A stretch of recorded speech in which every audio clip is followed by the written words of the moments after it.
you. I'm calling the meeting to order. Mayor Loa. Here. Mayor Pro Tem Betancourt. She will be joining us via Zoom from Springmaid Mountain Pondside Cabin, 2171 Henderson Road, Spruce Pine, North Carolina. Councilmember Bishop. Mayor Betancourt. I'm here. There she is. Thank you. Council members Bishop, Here. Olson, Here. and Alacon. Present. We have a quorum. Thank you. All right, we will now go to the Pledge of Allegiance and a moment of silence. The moment of silence is for our military and our first responders immediately after the pledge. Councilwoman Alacon, would you please lead us? Of course. Right hand over your heart. Ready? Begin. I Pledge allegiance to the flag of the United States of America and to the republic for which it stands, one nation, under God, indivisible, with liberty and justice for all.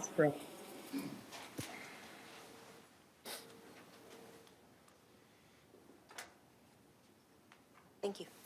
Thank you. So do we have a cute critter video tonight?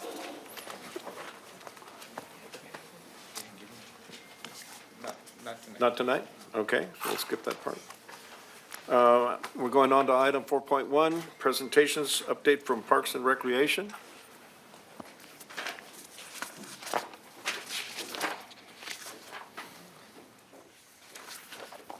Good evening. Good evening. Mayor and Council. Thank you for having us tonight. My name is Carrie Smith, the Parks and Recreation Director, here to give you a few spring program and department updates. First item I'd like to share with you is our honor field. We've got some spectacular photos here. We're really looking forward to doing this event again this year. We will be displaying 1,000 U.S. flags at Pelona Vista Park. We get a lot of traffic on the 14 freeway, honking and cheering, a lot of visitors that come visit the flags, so it'll be a nice display.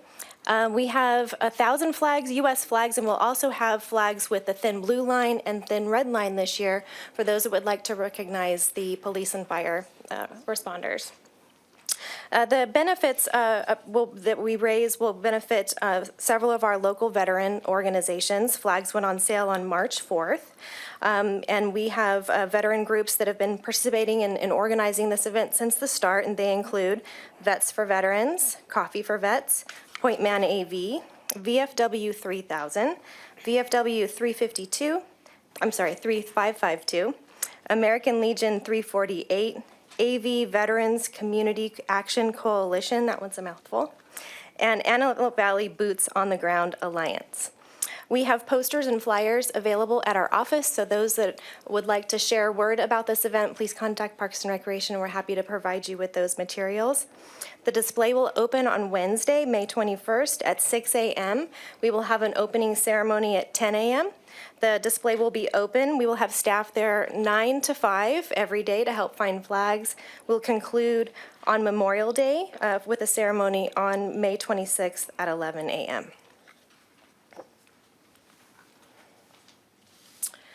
Springfest and Children's Egg Hunt. This is an event that really starts off the spring season here in Palmdale. We'll be holding the event on April 12th at the Palmdale Amphitheater from 10 to 1. All activities are free. Everything on the property is absolutely free. New this year, we have carnival games, various carnival booths to supplement some of the attractions that we had at the backside of the amphitheater. We also have what the staff have finally named the Blossom Express. So we'll have 2 trains that will be running around the property for kids. We also have 2 bunnies for meet and greets and various spring-themed photo opportunities. We're noticing a lot of families getting out their cameras and taking up family photos there at the event, so we'll have plenty of opportunities to do that. The egg hunts will take place every 10 minutes, and we don't just throw eggs in the grass. We provide a very whimsical, colorful area for the kids to hunt in, complete with confetti and music, so it's a lot of fun. We put in a new hunt every 10 minutes, so the line may look a little daunting, but we do get everybody through. And of course, crafts are never dull at our events, so we always have a long line for those. We'll have crafts, food, and beverages. For sports, we have our baseball leagues that are available for youth this summer. We offer leagues for t-ball, coaches pitch, youth baseball, and girls softball. They range from ages 5 to 16.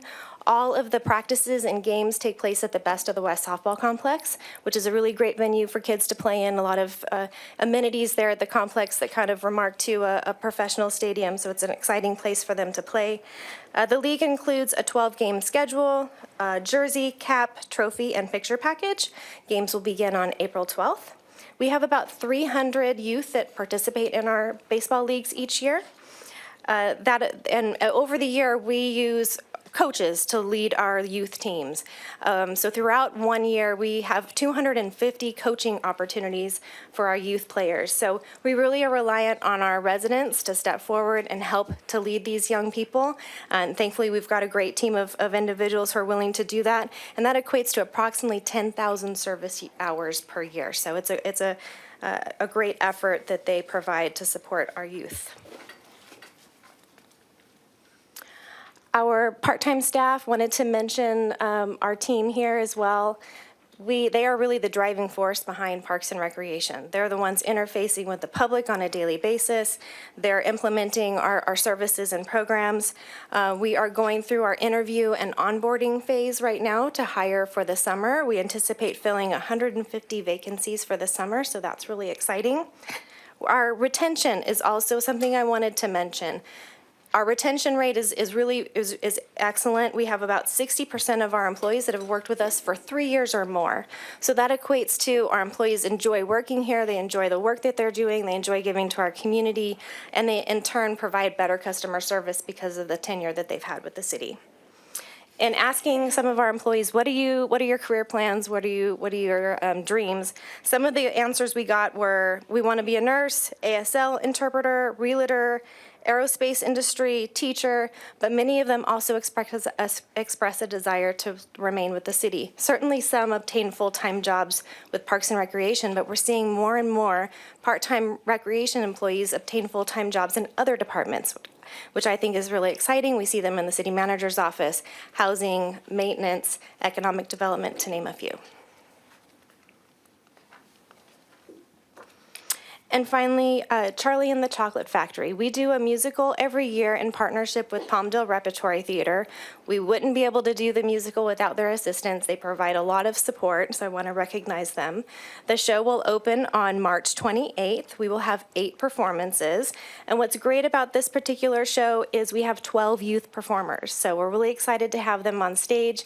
2 of the youth performers participated in our summer theater camp at the Playhouse, so it's great to see them elevate their skills. And we even have a local Disney star that obtained a position for Augustus Gloop, so we're excited to have him join the cast. Not everybody can say that in public, right? We have a lot of great special effect toys that we'll be playing with for this particular show. So it will be a very immersive show with sights, sounds, and smells all activated. I encourage you to not come if you're craving chocolate. There may be a chocolate fountain on opening night. So staff have been really creative with this one. We also crafted a W-shaped runway to accentuate the front of the stage, giving it a little bit more drama. So that's a really spectacular piece of custom builds that the staff had prepared. And in addition, we used AI technology to create projection backdrops that are completely unique to our show. So using AI, we kind of plugged into what images we're looking for, and they're really spectacular. They look very real, a lot of depth, a lot of sparkle to them, so they're going to add a nice element to the show. So you may have picked up, we do have a couple of guests with us this evening. We have Mr. Wonka and Charlie that I'd like to come up for a moment.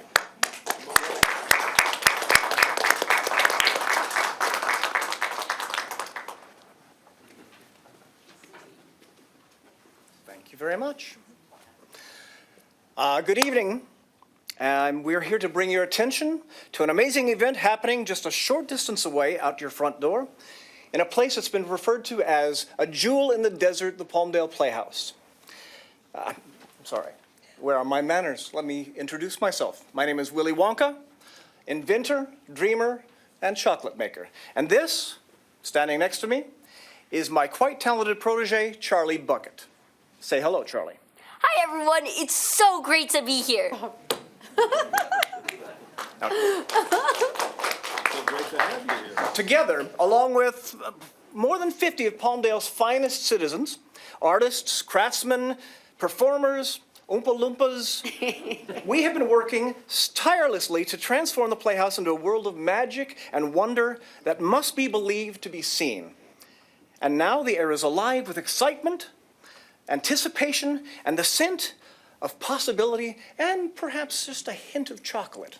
And maybe even a little bit of caramel. Ah, of course, dear boy. We all have our favorites. Now, the stage is set, the cast and crew are ready, and our creation is almost complete. Our recipe is only missing one thing, the most important ingredient of all, our audience. And this is where you come in. We would simply love for you to step through our gates and witness the magical wonders that we have in store. Now, Mr. Mayor, may I have permission from my assistant to share these golden tickets with you and these esteemed council members? Charlie, if you'd do the honors. We'd also like to extend an invitation, a humble invitation, to all of the citizens of this fair city.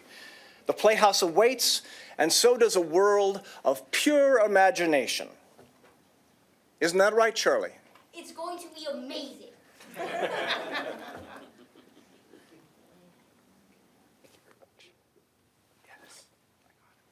Thank you so much for your time. We need to get back over there and make sure the Oompa Loompas are not running around with leprechauns that are still here from yesterday.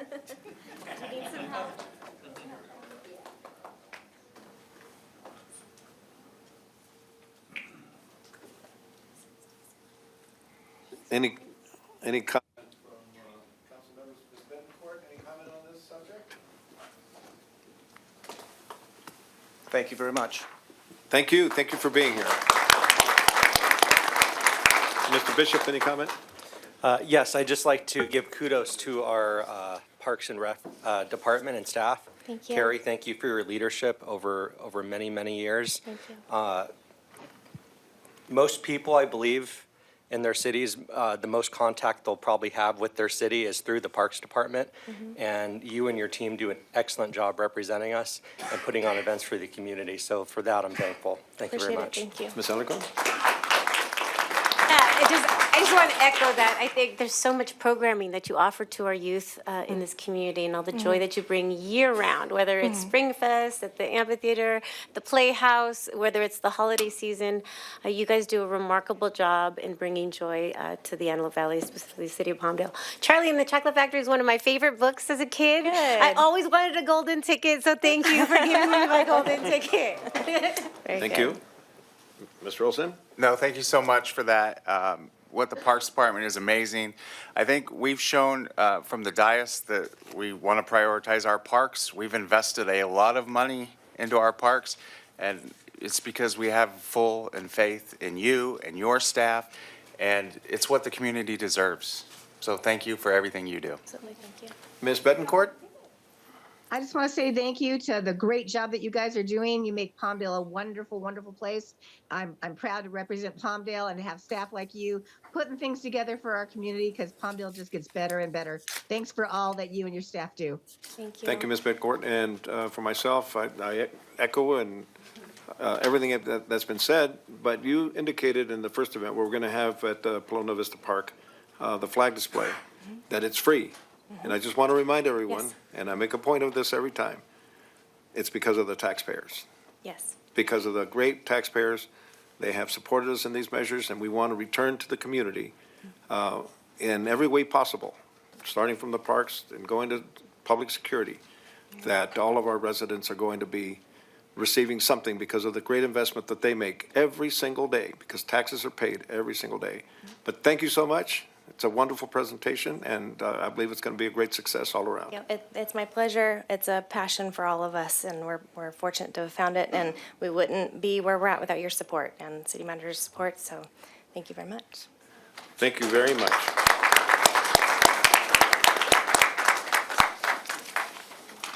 Very good.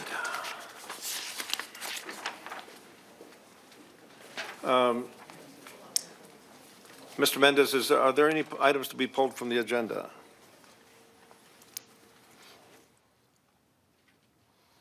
Mayor, members of the City Council, yes, we'll be pulling item 6.9 on the consent calendar.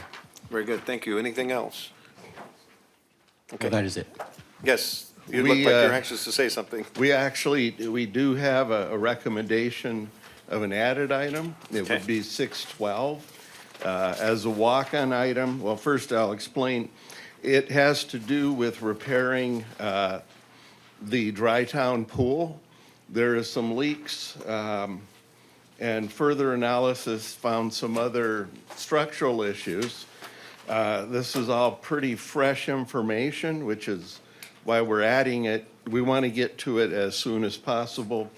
To add an item, I need the voice, at least 4 people to vote positively, that the need arose after the agenda was posted, and staff can, if need, flesh out the determinations on the structural issues, and the need to take actions immediate.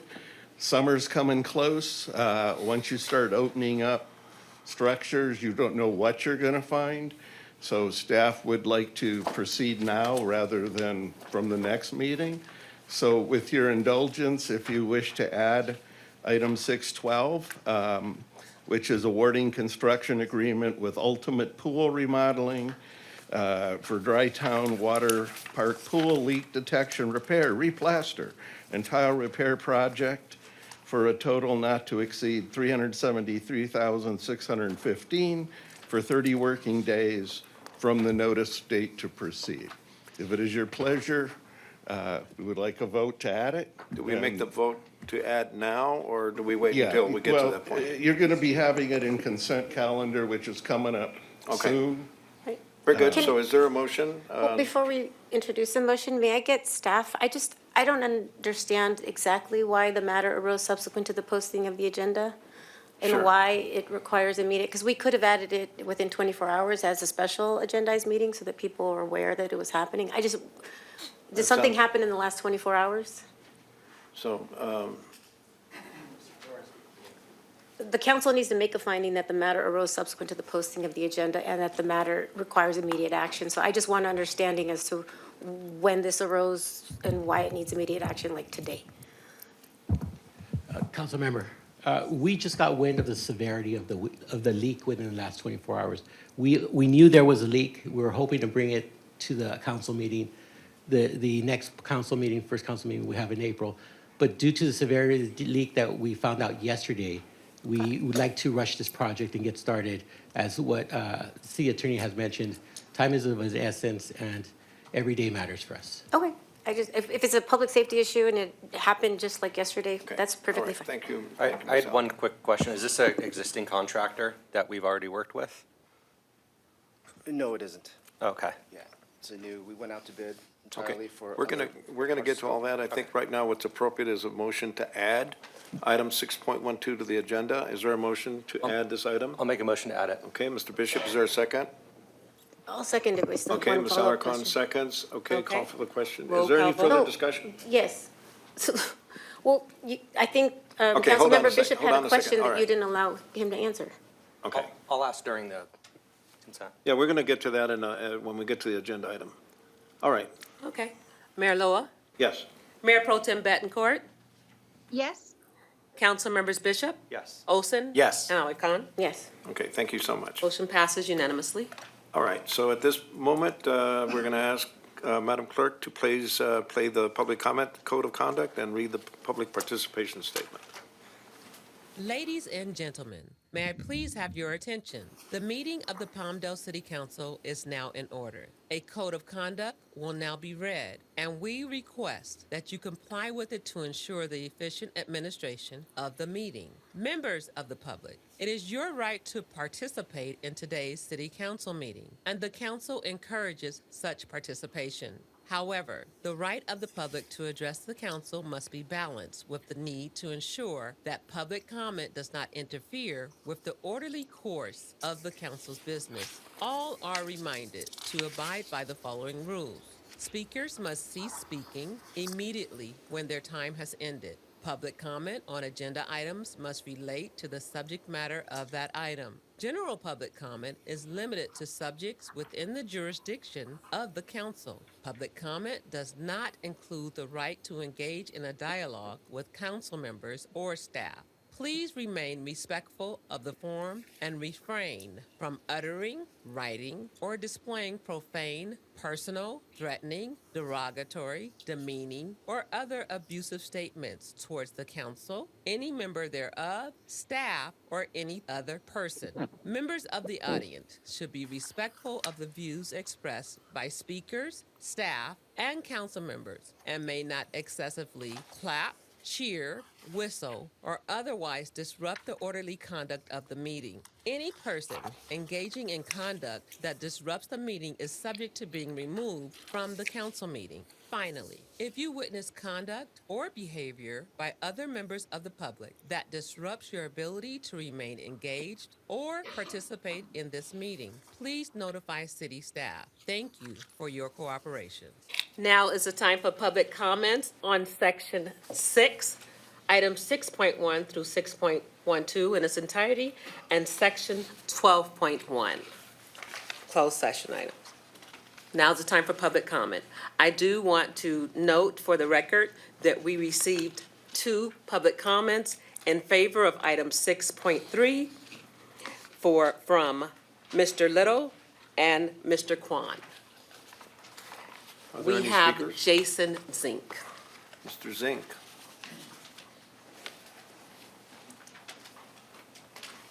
Good evening. I would object to adding that because I don't think there was an earthquake. I don't think this thing is pressing enough to have it just come up on the agenda and to go out for bid. I mean, that just shows you a lack of city staff not looking at things and preparing things and looking at things before the season. You know, at the end of the season is most of the time when you inspect a pool. That's all I'm saying. 400,000 here, 400,000 there, then you don't have no money for Palmdale Park, Una Lake, Palmdale Lake, and conservation projects. Okay, on the presentation during the parks thing, I'd like when directors come up and speak and present presentations that it's done during new business so the public has a right to speak on that matter. I think it's just right. We should have a charter bus for kids around Corson Park to go to the egg thing, the Easter egg thing, amphitheater, and tickets to the theater to high school kids that might want to go to the Willy Wonka thing, which is really exciting and might be inspirational to them. I want to bring your attention to 6.2, which is the housing element progress report. There's only 151 units approved in fiscal year 2024 for a city at large. We need 6,640 units by 2029. Staff is failing us in producing enough units for the population. Only 2 of those were low income and 149 were for regular income people. This should be on the new agenda item. This shouldn't be on a consent calendar. You guys should have a widespread conversation on this. The public, you guys, the staff. We are in a housing crisis for how many years? And we only have 151 homes in fiscal year 2024. Thank you. Thank you. Next speaker. We have no more public speaker cards for this section. Okay, I think we see Mr. Marcia, come on up. My name is Marcia. I'd like to speak on 6.4. Approximately 25 years ago, the citizens of Palmdale took it upon themselves to set a tax that would allow their city to expand and build 2 new parks for all to use. One was the expansion of Marie Kerr, adding the softball complex, the amphitheater, a swimming pool, and recreation center. The other was Oasis Park, with its water park, swimming pool, recreation center, and open spaces. Tonight, you have the ability to start the work towards the completion of what was voted on the parks tax with the expansion of the Marie Kerr pool. You are voting tonight to physically, for all to see, start the process of getting that particular pool covered. I ask you, in the name of all the citizens of Palmdale, to approve this deck expansion. It's tough to be on top of everything for Parks and Recs. They have a lot on their agenda. And I know that as someone that has enjoyed Dry Town and anything aquatic in the city, that they are diligent in their work. For something to come up, more extreme than they originally thought is kudos to them to realize that it was more severe than what they had anticipated and are jumping on getting it fixed up in time for that opening day. Thank you. Thank you. Anyone else wishing to speak? Mr. Hernandez? Oh, no, you just got standing up. Very courteous. All right, with that then, we shall move to item number 6, the consent calendar. Is any council member wishing to pull any item from the consent calendar? Yes. please. Oh, Just a sorry. second, Mr. Olson? 6-2 and 6-12. Okay. For mine, And Ms. Alarcon? same request. Same ones? Okay. Is there a motion to approve the balance of the consent calendar? So moved. I'll second. Okay. Ms. Alarcon and Mr. Olson? Voice vote? Mayor Loa, Yes. Mayor Pro Tem Bettencourt, Yes. Council Members Bishop, Yes. Olson, Yes. and Alarcon. Yes. Very good, Motion thank you. passes unanimously. All right, if we could have staff report on item 6.2, please.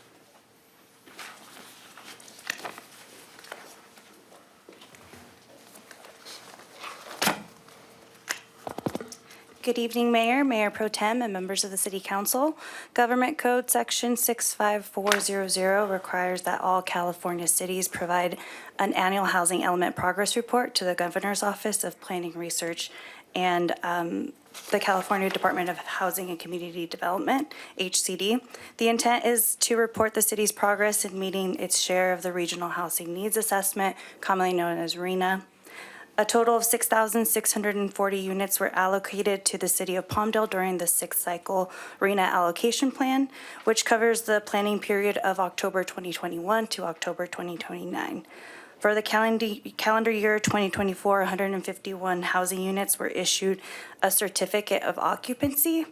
I know that your staff report says a building permit, and I'll kind of explain that. The way that the HCD report works is that it counted the certificate of occupancies, but to eliminate confusion, the report says building permits. So we didn't want there to be any discrepancies between the staff report and the report that you have attached to your staff report.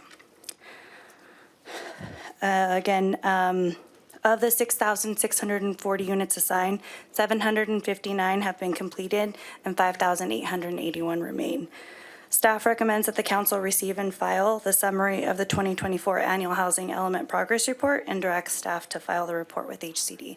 I'm available to answer any questions. Very good. So first, we're going to see if there's a motion to receive and file this item. Is there a motion to receive and file? I'll move. I'll second. Okay, there's a motion, second. Do we need to vote on that? No, we'll have discussion first. All right, so now we're going to go to council. Mr. Bishop? I didn't pull it, so I'll defer to Okay. Councilmember. sorry. Go with Mr. Olson. Okay, thank you. So I share the same concern as Mr. Zink does when I saw this item. This is the sixth cycle of our RHNA numbers. This cycle is from the years 2021 to 2029. So we're about halfway through. And at the halfway point, we've basically approved approximately 11.4% of our allocation, which is horrible. I did a little bit of research. We're not the only ones struggling. Every city in the state is struggling.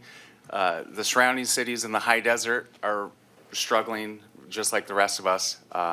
We're doing a little bit better than some of the other cities, but we're way behind the rest. And that is a huge concern. We do have a housing shortage. There's more growth. There's more development coming. You know, everything is coming up Palmdale, and so we need to be ready for it. And this is a huge concern to me. That caught my attention, and I think that we have to have those conversations of how we can do better. I know the city, it's not our job to bring housing project forward. We're not developers.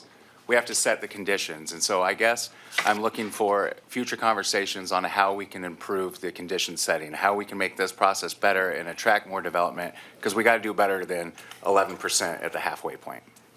Thank you. Ms. Alarcon? Yeah, thank you. I just want to sort of echo those concerns, but also follow up with a question as to what we plan to do differently in order to expedite reaching these numbers. Like you said, we've only attained 11%, and we're at essentially the midpoint of the first cycle, the RENA requirement. How are we going to hit that the balance of 89% over the next 4.5 years? But specifically concerning is that of the very low income housing requirements, we haven't even hit, not even close to 1%. So how are we going to hit the overall number of the 6,640 total units in 2029? But also, how are we targeting the varying ranges of the low income, very low, moderate market rate numbers? Sure. So first, I'll point out that we just went through a general plan update and a zoning ordinance update.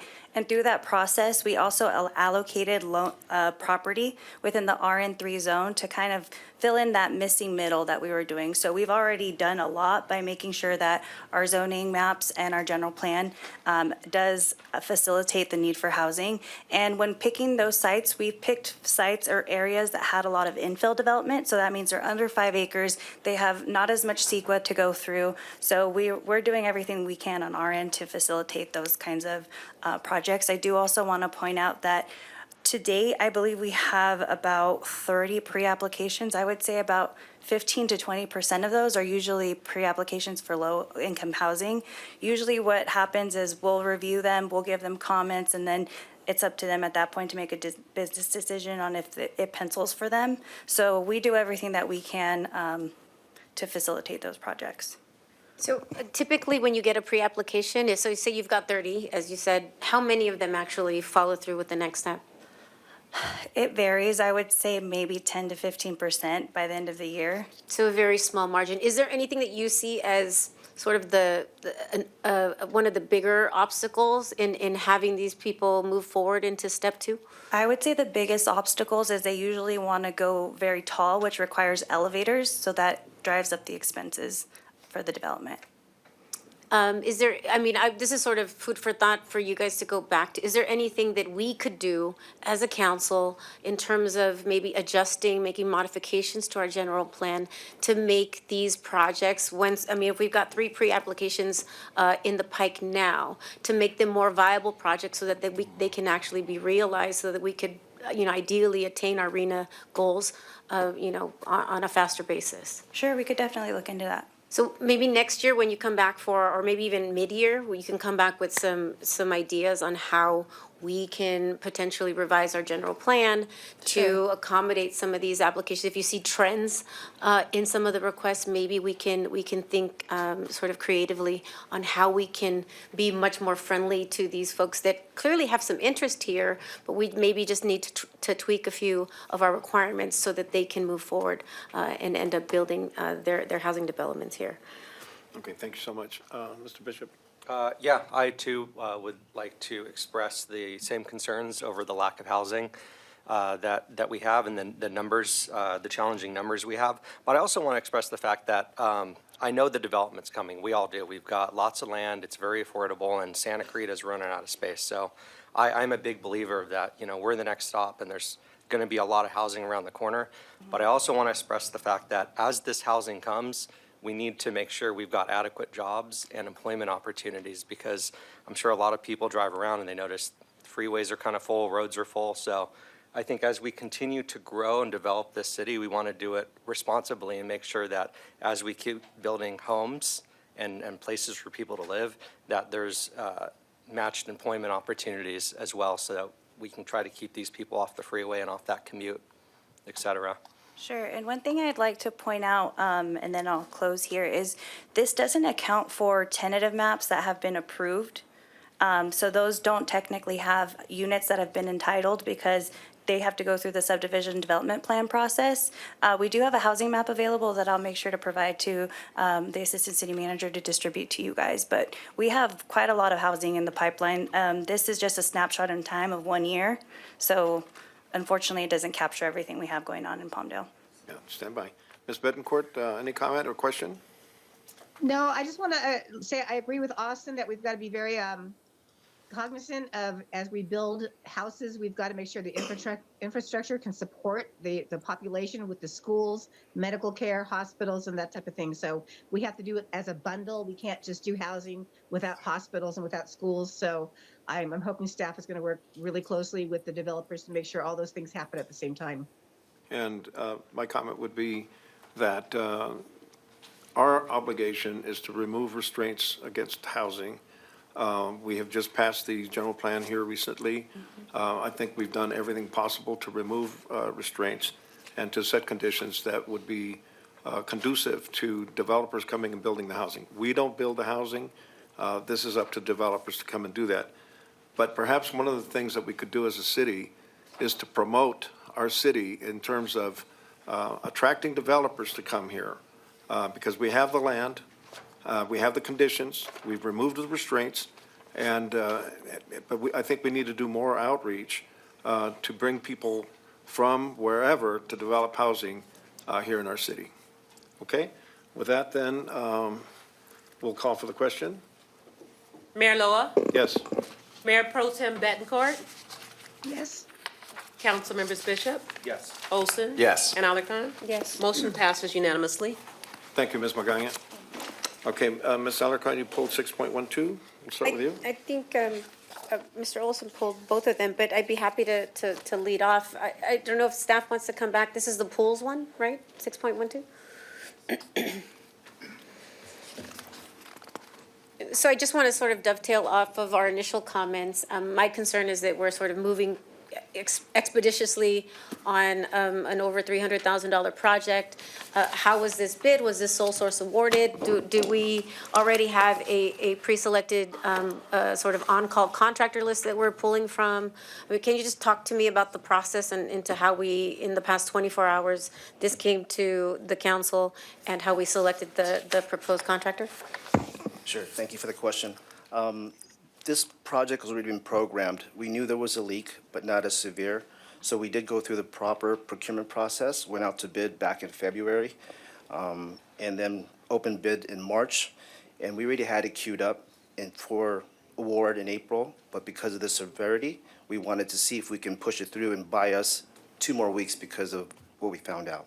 So it's just 2 weeks. We went through the proper process of procuring a contractor for this project.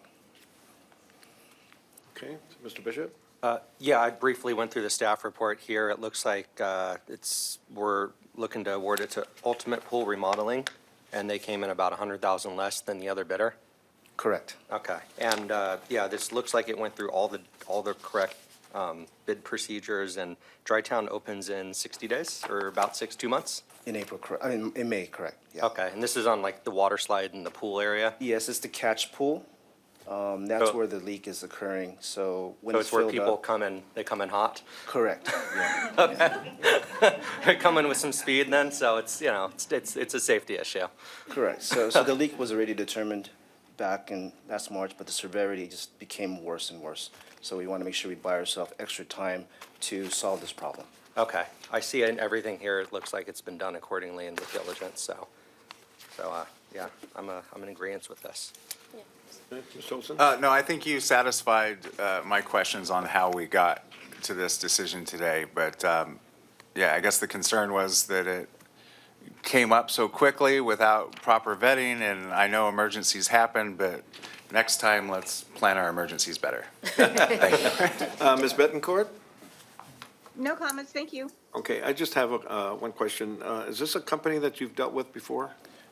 I haven't, the staff hasn't either, so this is a Okay. new company. So it's a new company for But us? there is a subcontractor that staff has worked in the past with, so they're teaming up for this project. Okay, very good. Thank you, Mr. Torres. Thank you. And with that, we'll just call for the vote. Can we get a first and a second? Move to approve?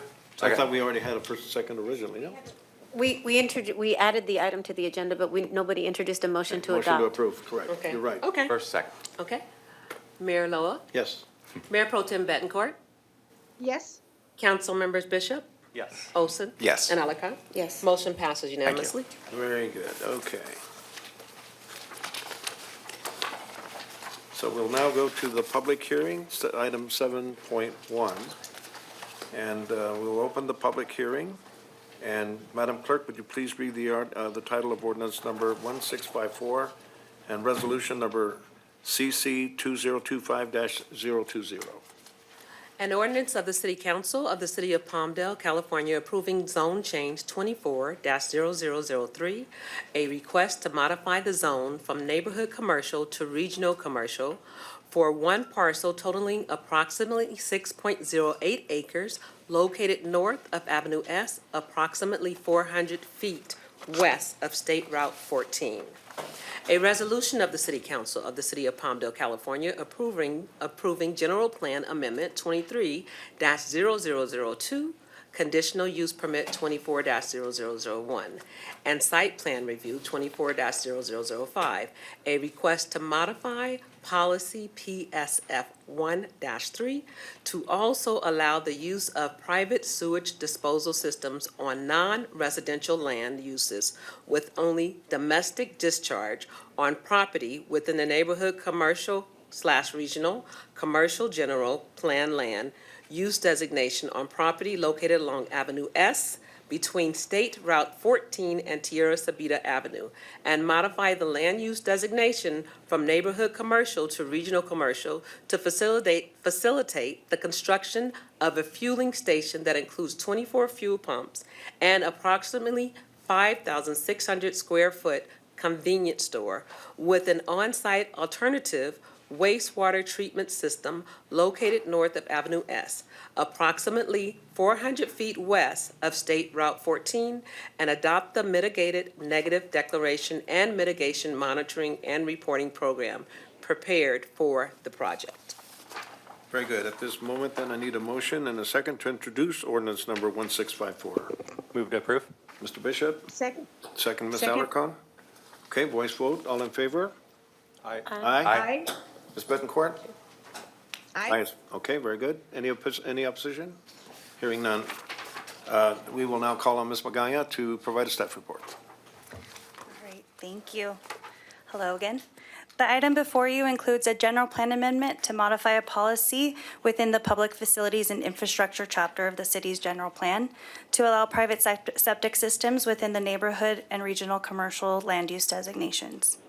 It also includes a general plan amendment and zone change to modify the land use designation from neighborhood commercial to regional commercial.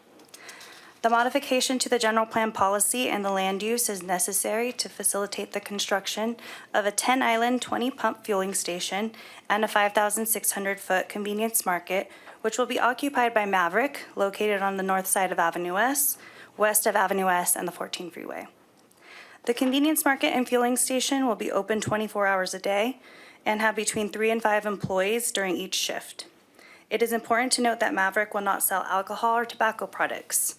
The proposed project is significant for Palmdale because it will bring infrastructure and development to an area of the city that has been historically undeveloped because the nearest sewer connection is approximately half a mile away. In addition, the project will provide goods and services currently lacking along Avenue S west of State Route 14. This concludes my presentation. Staff recommends that the council adopt ordinance number 1654 and resolution number CC 2025-020 and the mitigated negative declaration and mitigation monitoring reporting plan. The applicant and I are available for any questions. Very good. Stand by. At this moment, then, we will receive public testimony on this item. We have Jason Zink. Mr. Zink?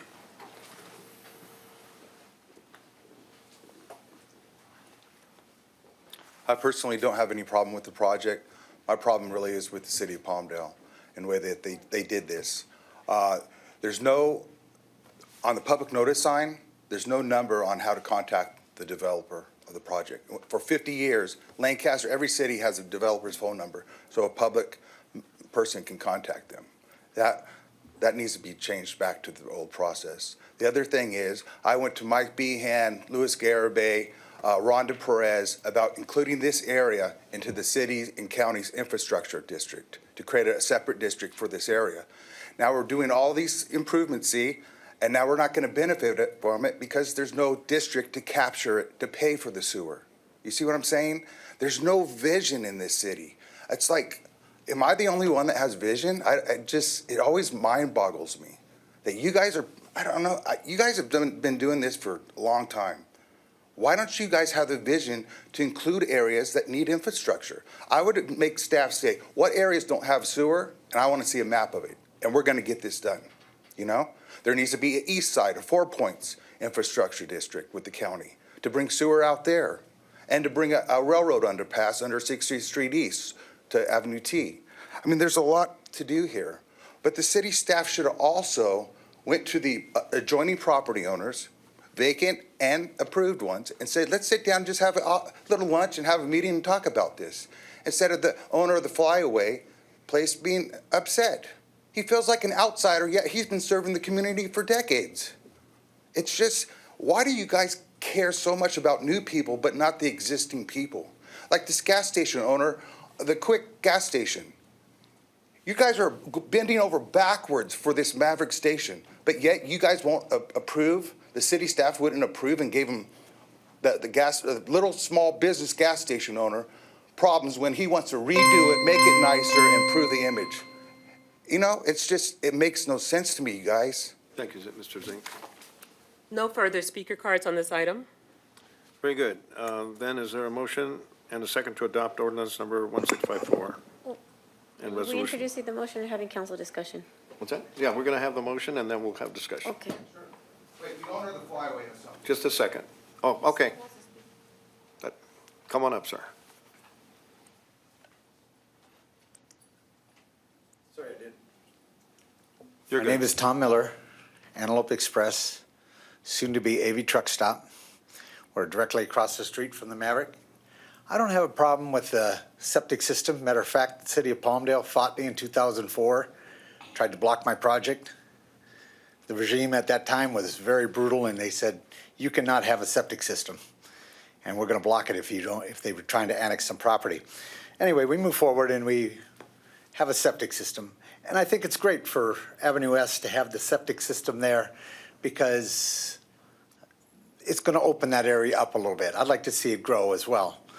Don't think the Maverick I'm going to compete with them on gas prices, but I've got the truck stop. I've got the diesel, my mini market, my local guy.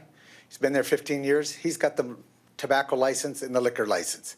As long as you kind of keep it like that, we each got our niches and we can probably all survive. The biggest problem I have is all the drainage over there is running right through my property. And if you're going to open that up to development, what are you going to do? I got a dam in front of my place. When all the water comes down the street from Guyon, there's 318 acres up above the aqueduct that come down Guyon. And then they put another culvert at Terra Sabita on the other side, on the county side, which is, the road is divided between county and city, right at the center line. North side city, south side's county. I'm getting all the water coming right through that intersection to the point where it's hood high. When my little French drain gets blocked, Parkway drain gets blocked, the freeway or the highway on Avenue S is ridiculous. And if you're going to open up this here, you got to think about the drainage issues. All right. Thank you so much. All right, thank you. Okay. Is there anyone else wishing to speak on this item? Okay. So is there a motion and a second to adopt ordinance number 1654 and resolution number CC 2025-020? I'll move to approve. Mr. Bishop? Is there a second? I'll second. Mr. Olson, seconds? Okay. Discussion, we'll start with you, Ms. Alarcon. Yeah, thank you. I just would like to see if staff, can you just come back for a quick second? I'd like to hear what, if any, work we did to engage the neighboring, businesses and developments in the area over the course of this approval process. Sure, so we have the notification process. This has an environmental document and a general plan amendment and zone change. So by state law, we're required a 20-day noticing period. So we noticed 20 days prior to the planning commission meeting and 20 days prior to the council meeting. I also would like to note that the environmental document was circulated for 30 days prior to setting a date of the planning commission and council meeting. So CEQA requires all of those timeframes, but did we, as a city, go out and actively engage? I hear this, it's kind of like an often public outcry when we have these kinds of development projects. The people in surrounding communities don't feel like they were notified in a timely manner. Do we, as a matter of course, go out as a city and engage the local folks outside of the CEQA, the big reports that everybody gets that probably nobody reads? Do we actively go out and talk to folks around development projects just to let them know, maybe do like a one-page flyer? This is a number if you have any questions, concerns. This is what's coming. Here, the planning meeting is going to be this date. Council meeting is going to be this date. Here's a number to call us if you have any questions or concerns. Do we do just that sort of basic level of outreach? So we do the owner occupant mailing labels. We personally don't go out. I do want to point out that Tim Miller did call me early on in the process, and we've kept him on as an interested party and let him know when things were going on. So if someone does call us and does request that, we do offer that service.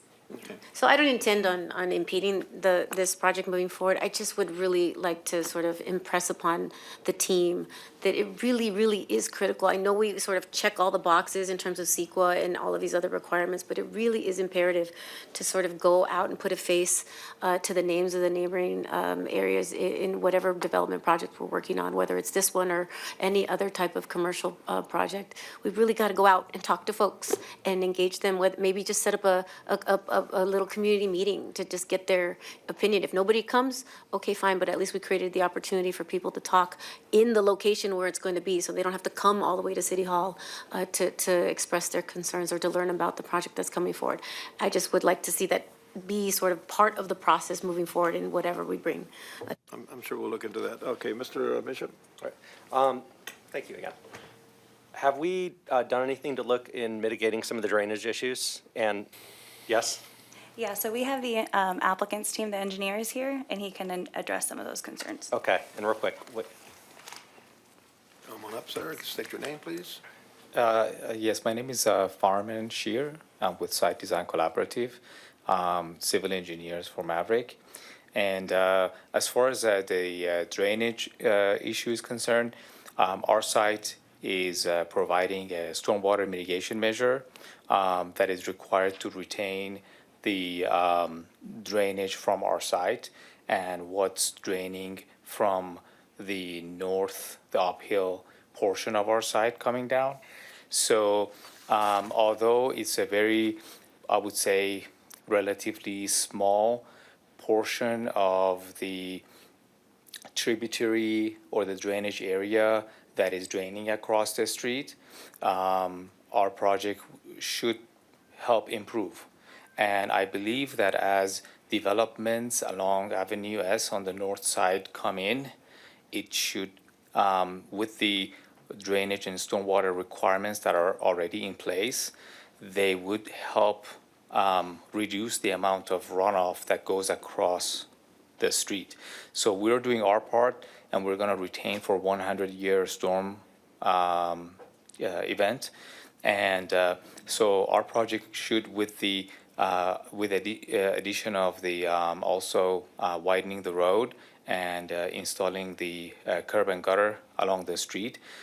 So our project should help mitigate it somewhat, but the concern from the downstream across the street is a more regional, I think, drainage concern that would require a master plan, drainage plan mitigation for floodplain mitigation to address something of that magnitude.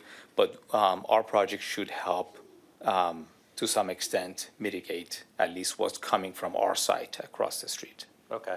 No, thank you. That was the answer I was hoping for. I know it's not going to be perfect because it's kind of, the whole area is kind of on the bottom of two hills because you're coming, Correct. you know, you're in the bottom of one and then the other side, it's, the market's on the side, you know. On the other side, So- and it's within the county jurisdiction as well, so it requires both the city and the county to have some sort of a stormwater regional mitigation measure. But again, as developments come in, it may not, it may be counterintuitive to kind of assume that it's going to get better. You think you could, but it's going to get better because they are providing mitigation measures to block that drainage that's coming towards the street. Yeah, no, that's great. I got just some background. This is in District 1, and this has been a very difficult piece of property to develop for a few reasons. It's, the fault line goes right through the middle of it. Correct. Infrastructure is very limited, and all the drainage, everything that we've talked about, and it'd been something I've been hoping to see in my lifetime get some kind of development. And it's nice because we've got Pomona Vista Park right there. We've got Ana Verde with 1,500 homes and another 500-plus homes being built. And having that 24-hour market for our residents and for everyone playing the soccer games on the weekends, and it's just going to be an added benefit to our community. Not to mention it's going to service all the commuters, because Avenue West has now become kind of an entry point for people going to and from work in the morning and the afternoon. So I believe this is going to be a benefit to our community. Thank you.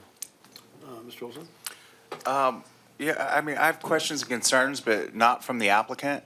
I come from an area where Maverick is prevalent, and they're clean, they're safe, their coffee game is on point. I love Maverick, so I have no problems with this project. My concerns are with staff.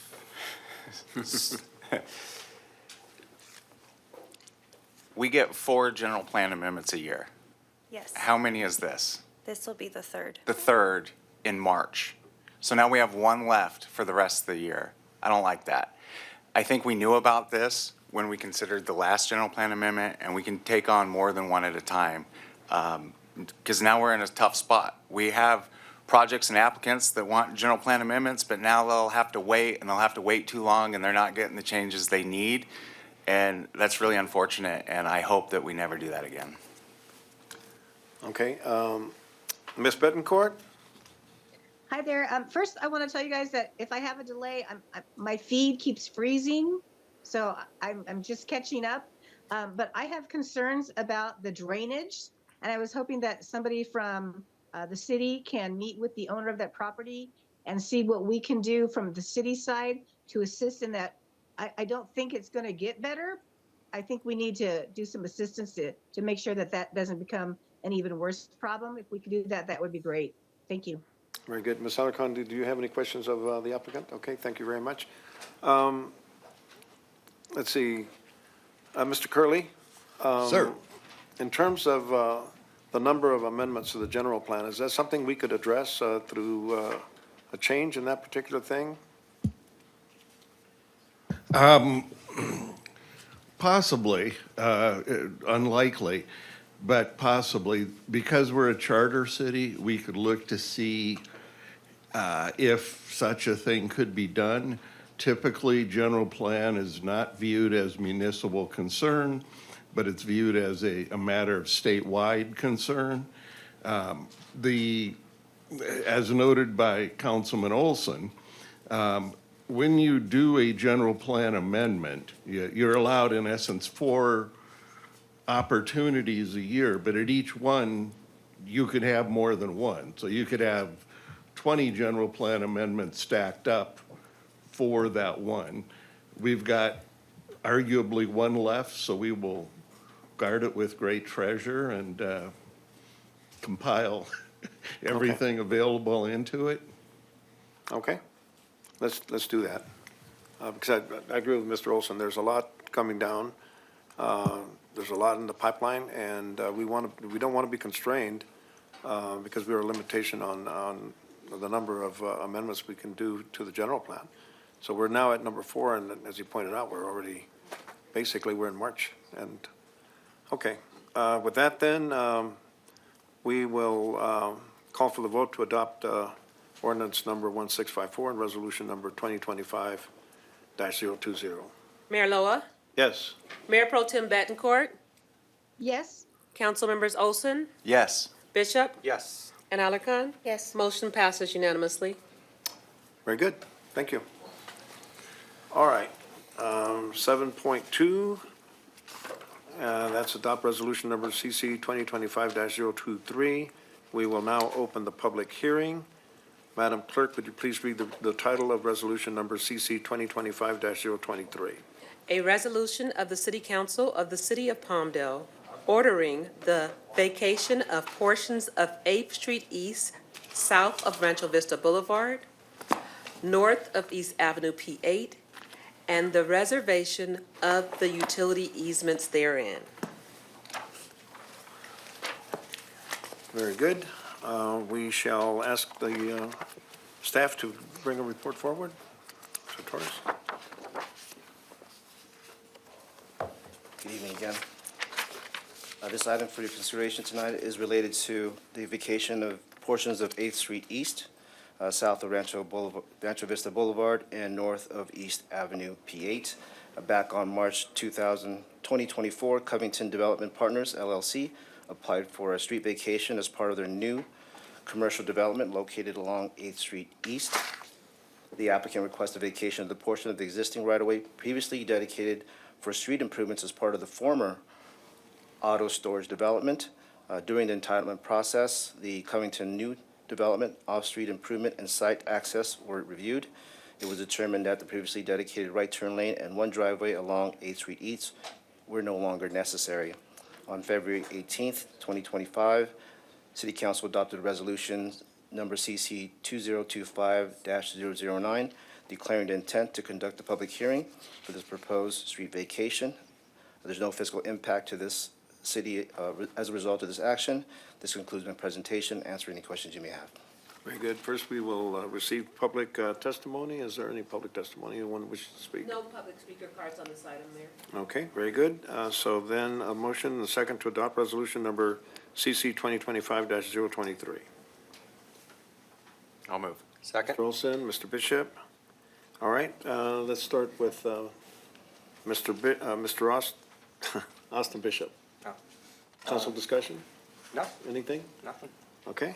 Ms. Halcon? Nope, it's in Councilmember Bishop's district. I'll defer. Okay, very good. Mr. Olson? I'm good. Ms. Betancourt, any discussion or question? Nope, I'm good, thank you. Very good. I don't have any comment either, so we'll call for the question. Mayor Lua? Yes. Mayor Pro Tem Bettencourt? Yes? Council members Bishop, Yes. Olson, Yes. and Alarcon? Yes. Motion passes unanimously. Okay, thank you very much. At this point, it will be the city manager's report, item number 8. Mayor, members of the City Council. For upcoming events, we have on Saturday, March 22nd, from 10:30 to 4 p.m. at Legacy Commons, we'll have our 4th annual Women's Symposium. Please join us for that. It's going to be a great event. Also, on Tuesday, March 25th, we'll have Books and Barks at the Palmdale City Library. We had our visitor, Charlie and Willy Wonka and Charlie and Chocolate Factory. They'll be running from March 29th through Sunday, March 30th at the Palmdale Playhouse. AV Boga will have a welcome home veteran ceremony at Pozoslan Square, Saturday, March 29th from 11 to 1 p.m. On Saturday, March 29th, we'll also have the Season of Service. And on Sunday, March 30th, we'll have Cesar Chavez Day event at Dominic Masari Park. We have a couple new announcements. We have Palmdale is pleased to announce that applications are now being accepted for the murals to be installed at Pelona Vista Park. This initiative will transform the park's 2 staircases leading to the north field into visual expressions of the project's themes of health, wellness, sportsmanship, and community pride. We will also be having the return of the Youth Multimedia Fentanyl Awareness Challenge, inviting young and community members to showcase their creativity and help raise awareness about the dangers of fentanyl and drug use in the community. All this can be found on our city website, and we invite all of you guys to join us. Thank you. Thank you very much, Mr. Mendez. So we'll go to item number 9, the sheriff's report. Do we have the sheriff? Come on up, sir.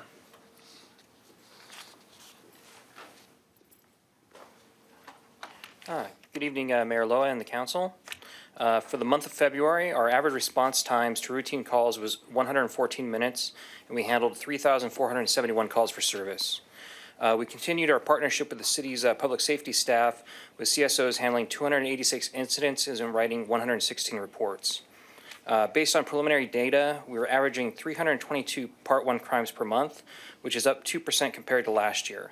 Part 1 crimes, as you know, include murders, rapes, assaults, robberies, burglaries, thefts, and arsons. We've seen a slight decrease in retail theft and slight increase in vehicles stolen and domestic violence compared to the first 2 months of 2024. 311 arrests were made in February. I'm happy to report we arrested the individuals responsible for the most recent smash and grab thefts at K Jewelers in the mall, as well as an armed robbery suspect from the West Side Target. We have several other active investigations into recent crimes that were committed and are holding criminals accountable in the city of Palmdale. Speaking of our partnership with the city, we had a 245 earlier today, just a couple hours ago, and people saw the helicopters as we were entering the city council. We were able to locate and detain the suspect in the vehicle thanks to the flock cameras. I was just getting updates as we were going in. So I want to, assault with a deadly weapon. Just a second. Commentary directly here. Okay, assault with a deadly weapon. So just want to continue to thank you for the partnership with the flock cameras. And since it was rather timely, I thought I'd bring it up. Very good. Graffiti continues to be a prominent issue for us. The city-funded graffiti detective noted 13 arrests for graffiti and additional 14 investigations in incidents of graffiti. Traffic enforcement and collision prevention are also critical to our success in protecting the public. We are currently down 5% for reportable collisions compared to last year, but have seen an increase in fatal collisions with 4 compared to 1 in 2024. Through February, we've issued 1,180 traffic citations during this same period. Emphasis is being placed on enforcement related to mini bikes or pocket bikes. In terms of upcoming events, we will be hosting an interfaith prayer breakfast in partnership with the city on April 4th. That's all I have. Very good. Mr. Bishop, any question or comment? No, thank you for keeping our community safe, sir. Okay, Ms. Alarcon? Hi, thank you for your report and for all that you do to protect us. You said that there was a slight increase in DV, or that there was a recent increase in DV. For those, that's a reference to domestic violence. I'm sorry, yeah, domestic Do you violence. happen to have those figures? If you don't have them with you, if you could get them to me, I'd be interested in them.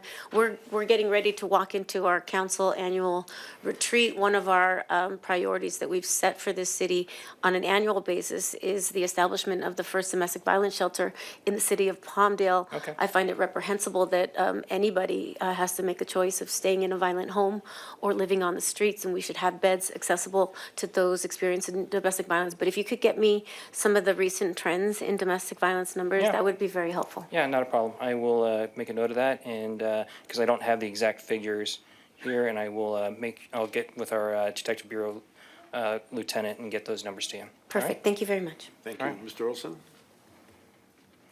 I heard rumors today that there were several motor units out issuing traffic citations. That's fantastic. I want to see more of that.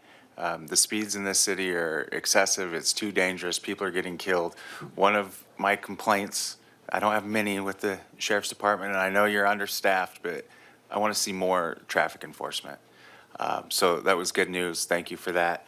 So I'm sorry, can you go back and say what the status is on the mini bike gang that rolled through town? And That I don't personally have in regards to that investigation. I can see about getting some of that information for you. yeah, because it's challenging enough to police our streets with our own residents, and to have mobs come from out of town, cause havoc, and then leave is absolutely unacceptable. So Yes, it's very difficult to police in the moment due to the sheer numbers. A lot of times what we have to do is, if we can get information, is do further investigation to pick them up at a later time whenever we can. And also trying to work with our partners, CHP, and also with the city, if we can get intelligence as if it's going to happen.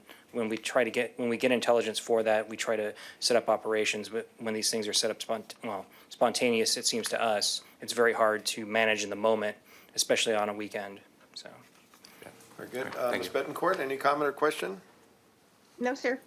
Thank you. I just have a question on the response time. You said it's 114 minutes? For routine calls. For routine calls. And what is it for emergent calls or emergency calls? Hold on one second. I think I have the latest numbers. I just have to look them up real fast. Does 114 represent a decline in response time or an increase? It's been slowly declining, and it's kind of flat. It's kind of flattening out around here. It goes up by a couple minutes, goes down by a couple minutes. It seems per month. So let me see if I can log on to that real fast for you. Of course, You know what, sir, let me, I know that was in the last report we sent the city, but I can get that for you and get that information to you. Would appreciate that. All right, no problem. All right. Thank you. All right. All right, with that then, we will move to number 10, non-agenda public items. Now is the time for public participation on items not listed on the agenda. Each speaker is allotted 2 minutes total. Are there any, We have Rich Gallego. Mr. Gallego? Good evening, everyone. As most of you know, as of April 1st, Palmdale, Victorville, and Lancaster will be the cities with the highest sales tax rates in the state. You couple that with an impending 62 to 65 cent per gallon fuel increase because of the CARB vote earlier, well, late last year, I guess it was. You've got a perfect storm brewing for those cities. None of them are known for their severe or extreme affluence. None of them can really afford this. They're all commuter cities. I want to know if people have thought about the effect this is going to have on families in those three cities, but particularly because my concern is mostly Palmdale, here in Palmdale. Now, I have asked, this is the third time that I've been here, asking for a resolution from this body to send to the state telling the governor that that increase that he had CARB vote on in fuel is not acceptable. And some of you might think that it's an empty act. It's not. It shows the people that you represent that you actually give a darn about what goes on in their lives. This is going to be devastating to a lot of families. And I love the fact that those thespians were in here earlier and the Willy Wonka thing. That's all wonderful. It makes for a very good, experience for the city. But honestly, I'd rather save those tax dollars and use them to pay my kids' tuition to college. This is unacceptable, and I've seen nothing done. I was told that it was taken to SCAG and that SCAG said, oh, there's no appetite for this. I don't care about SCAG. Contact individual city managers. Ask them if there's any appetite for this. You guys need to start fighting. I know you want what's good for Palmdale, but you got to start fighting the battles that are important to us. So much of the stuff you guys talk about up here, it's all well and good, but it doesn't have a direct effect on the citizens, each and every one of us. This can't go on like this, and we need town hall meetings as well. We've talked about this before. You need to pass an ordinance mandating at least quarterly, regularly scheduled town hall meetings so we can have conversations, so you don't have to sit here stone-faced, which that's not it's not your fault. I know you can't respond. But this isn't good enough. You need to start fighting for us. Show the people you want what's best for them. We have Eugene Hernandez.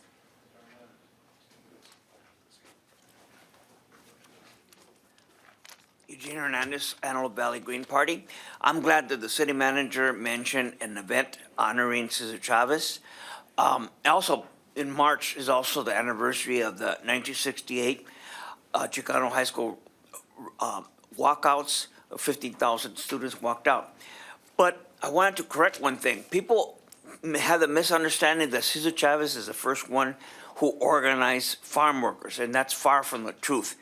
In 1913, at the in Wheatland up north, a grower named Durst advertised for hop pictures for his ranch, and 28,000 people showed up when they only really needed was 15,000.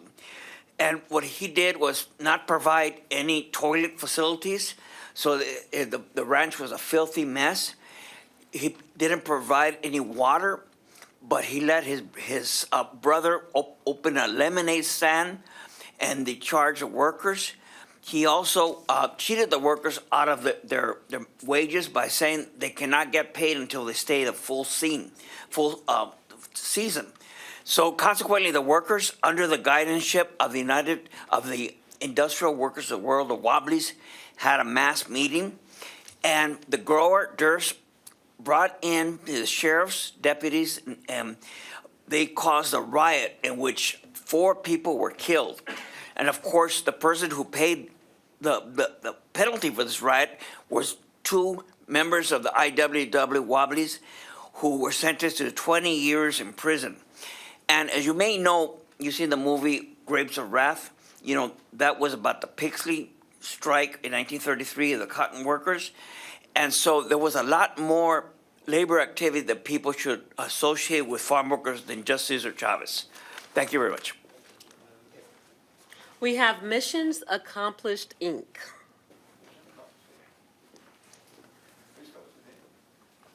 Excuse me, sir, what did you say? Sylvia Ninier.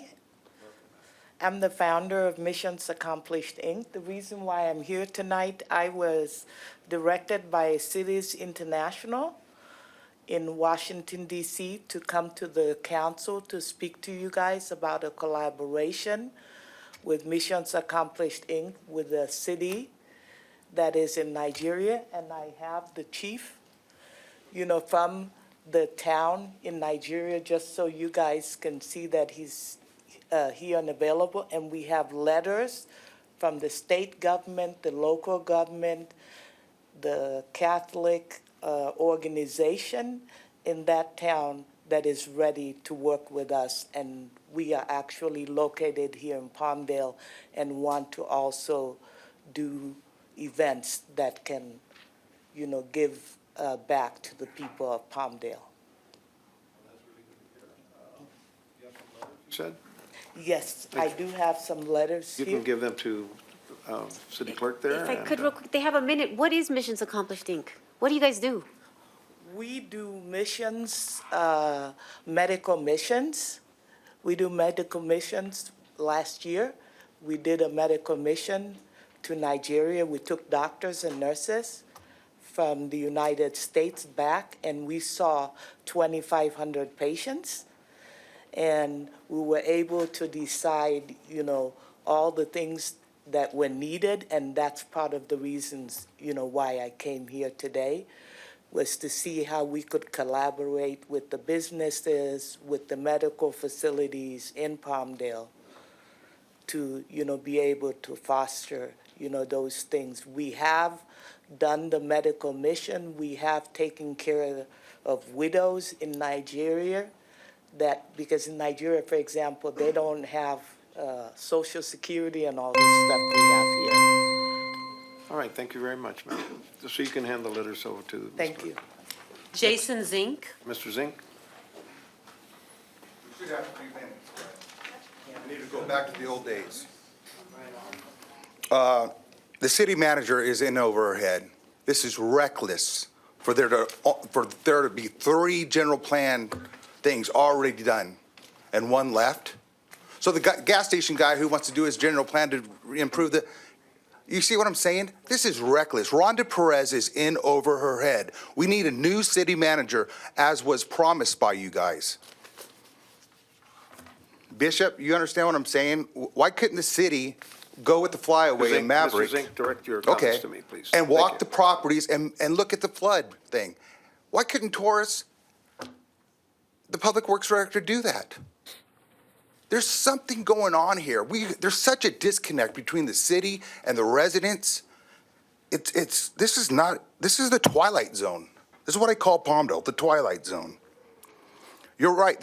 Rich is right. You guys aren't fighting for us. When have you been to Sacramento or DC talking about Palmdale being the most super commuter city in America?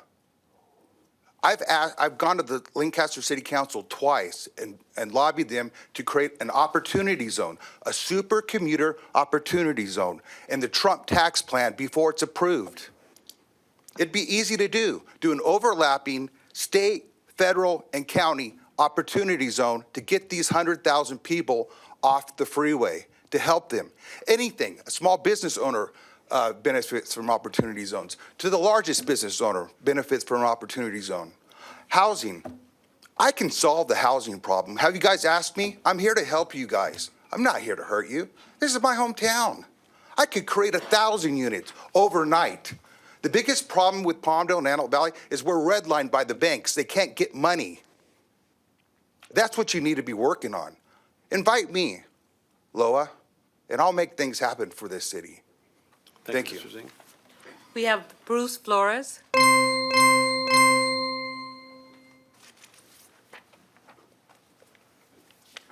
Hi, good afternoon. My name is Bruce Flores. I'm here with my daughter Valentina. I'm actually here to see if there's anything that we can do, if anything that's being done to basically be able to protect the kids, our children, from the schools, from either child predators or to see if we can add basically like some kind of allied universal or some kind of security to the school systems. Because recently in this past year, I've heard a lot of stuff with high schools happening, kids fighting, school fights, some in the Palmdale high schools. Myself specifically, I tried to keep my son out of the Palmdale High School, try to put him in Highland High School, which I felt was a little bit better and everything else and whatnot. But still, you still hear things about there being guns and everything else. And I know that we can't put metal detectors and everything else in the schools, but what about a system like Allied Universal or something like that we can pay and have something to protect our children? Even my daughter is an elementary school student. For example, last week there was a situation where we felt as though someone was taking inappropriate pictures of some children at school. And as a parent of a 5th grade student at Palm Tree Elementary, as a matter of fact, this past week my daughter was involved in an incident where it was possible that a substitute teacher was taking inappropriate photos of my student. We tried going to the Palmdale School District. I've been lied to by them. I tried talking to some of the sheriffs also, detective about it. I was being turned back over to the school system. Again, lied to by the school system. The handling of it, everything else, I had bad communication with the school system, bad communication with everybody. And as a parent of this community, a member of this community for over 25 years, I have a grandchild now who's 1 year old, just turned 1 year old. And I want my kids to keep coming to the school systems here in Palmdale. I love Palmdale. I just feel like there's bad communication and there isn't anything to protect our students while I'm at work, doing what I need to do, thinking that my kids are being protected at certain schools and everything else. I'm not getting any of that security. And I believe that no other student is also getting security. And I'm here speaking and advocating for my daughter and other parents as well that couldn't be here today to see what we can do to add some kind of security and some kind of safety for the community and our children at schools. Thank you. Thank you very much for bringing that up. Thank you. We have Michael Ross. Mr. Ross? Good evening. Good evening. So I want to echo what Rich was saying. Thank you for your comment on Facebook. You know, when you're right, you're right. Mr. Ross, over here, please. Okay, you know what, I'm going to just talk to whoever I want to talk to. If you want to kick me out for that, that's fine, go ahead. This is the people's meeting. So anyway, I will continue. I agree with Rich. I don't think that you guys are fighting for us on this tax stuff, man. 11.25 is outrageous. That is outrageous. I went back and I read the Measure AV stuff. You used the same argument on that you did for Measure PD, and it's not acceptable. You always use emergency services, veterans, and homeless to literally pick the pockets of the people. And it's not necessarily just you. I know it goes up the pipe, but you guys are the front of our defense. You should be anyway. And you're not defending us, not at all, on the taxes. You do great stuff on other things, but on this tax thing, man, it's going to kill us. It's going to hurt our economy here. And it's not going to, a little bit of it's going to stay here, but come on, people are going to start spending their money out of our city, and that's the bottom line. We're already hearing people say that. I'm telling you right now, I will fight you tooth and nail on this. I will. I will fight like we did for 1577 to get some tax relief in this city. It's not right, and you've got to fight for us, okay? Rex Paris made comments about giving the homeless fentanyl. Crazy, crazy. I have a nephew who is suffering from PTSD, who's out there on the streets, and he wants to kill them. Outrageous. I sent an email to you guys asking you to denounce them. I no longer want to do business with the city of Lancaster except for infrastructure and emergency. That's the only thing we should. They're under FBI investigation. They're a bunch of crooks, and we're sick and tired of it. And we need to cut it off. We need to be our city, not Lancaster, we're Palmdale. And we're going to fight tooth and nail on that too. So I just want to let you know that. Thank you. Thank Carol you, Ross. Carol Ross. Good evening. You're going to probably be hearing a lot of the same thing. Yes, that's my nephew that he was talking about as well. And it is atrocious what is going on. And I think I was so happy to see some of the things that have been happening in the Parks and Rec, and I think we do amazing things. I think huge kudos for all the Christmas stuff that went on. That was amazing. I'm so glad that you guys separated and did kind of something that was very Hallmarkian over here, but then something, because people like a lot of the bigger events with the vendors, that's amazing. So you did that in Marie Kerr, and I think that stuff is great. But I will say too, I think that we need to have the town hall meetings so that we can have the discussions. Because like you said, there's a code of conduct here during our city council meetings that does not allow us to have discussion. And so that is very difficult for us to be able to say, these are the things that are important to us and these aren't, and have any sort of discussion.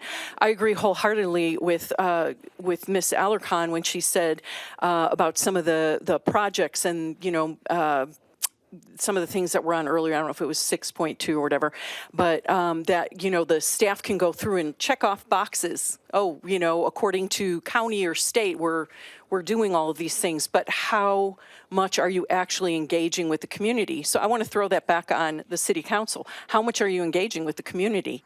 There has to be a way to have discussion. I tell you, it's really irritating to come here and then just be told, okay, I can only direct you, but then we cannot have any discussion. Where are we supposed to have these discussions with you guys? We need to do that. There are things that we find really important. It's great, all of the, again, thespian things, all the things that are going on. But there are things that I feel like, same thing, we're not getting addressed. The stuff with the taxes, the cleanup of the graffiti and the dumping and stuff that goes on here. I think we can bring in all of the business we want and all the housing and everything. But if we're not taking care of really basic things like that, this place is not going to be appealing. Thank you, ma'am. We have Victoria Ventura. Ms. Ventura. Good evening, Mayor Richard Loa and council members. Thank you for this opportunity. My name is Victoria Ventura, and I am the District Director for Assemblymember Juan Carrillo.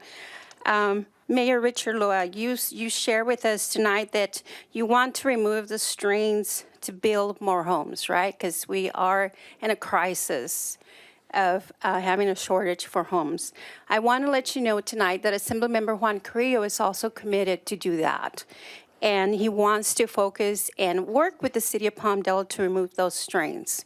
With that being said, Assemblymember Juan Carrillo is introducing a bill, AB 1089, which is the Joshua Tree Bill. And it allows local government to issue more permits across a broader range of projects when removal of relocating of a western Joshua tree. So I will be more than happy to connect with Ms. Brenda Magana to work with her and figure out how we could build more homes. And if any of these Joshua trees are becoming an issue, that we could work together. So the Assemblymember Juan Carrillo is committed to do that so that we could build more homes. Thank you. Thank you, Ms. Ventura. We have Cynthia Garcia.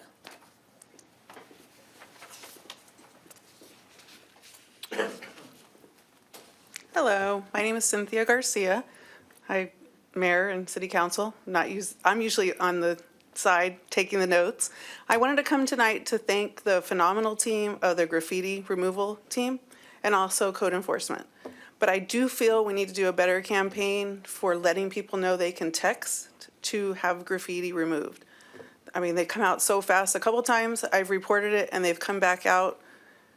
I had to put on there yes again because they got tagged like the next day. So I just wanted to thank them for their great response and also for code enforcement. Thank you. Thank you very much. We have no more speaker cards on this section. Anyone else? Marcia? Always welcome. I just want to piggyback on everybody else's comment. First of all, Assistant City Manager, about the boots on the ground this coming Saturday.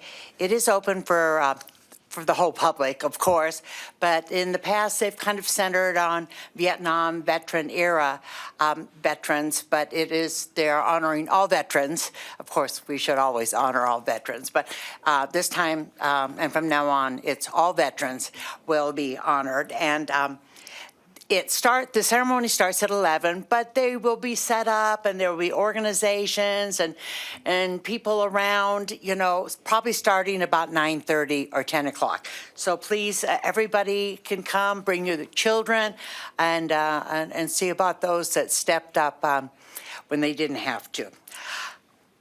The issue of the information, I know you all know that staff works very hard and has certain policies and regulations that they need to follow to make sure our job is done correctly and there's no snafu at the end of it.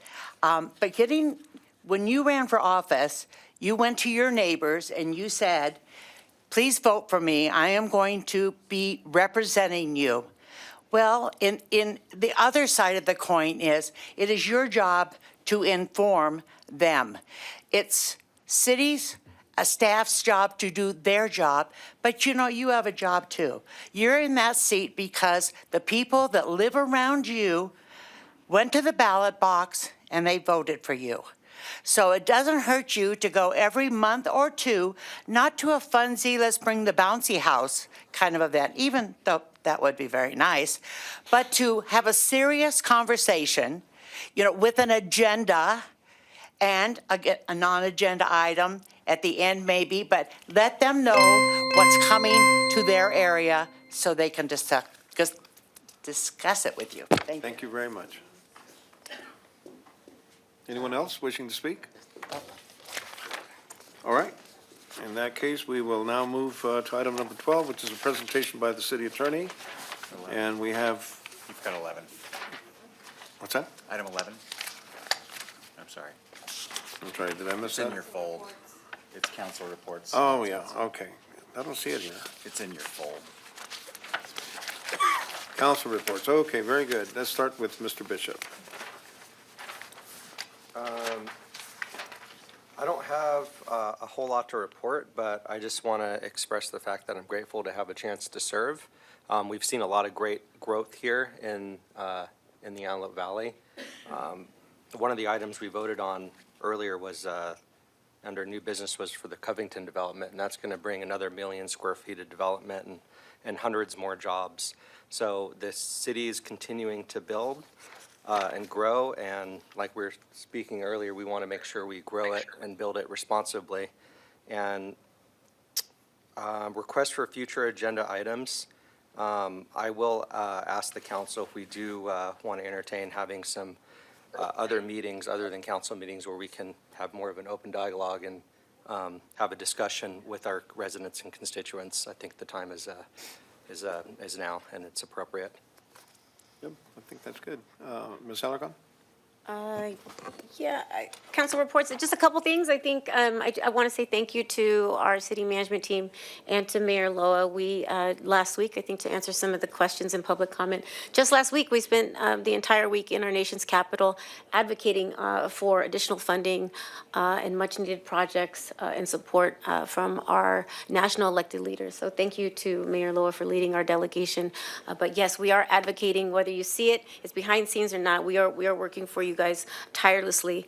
With regard to requests for future agenda items, yes, Councilmember Bishop, I'm all for town hall meetings. In fact, I had one last year, and there was a lot of discontent with me having one because it was sort of unconventional. But I will support all of us having town hall meetings. I would like to have another one this year. I'm hoping that I don't get as much pushback for that one again. So yes, if we could all do our own town halls in our respective districts, I would love to see that be supported by the city.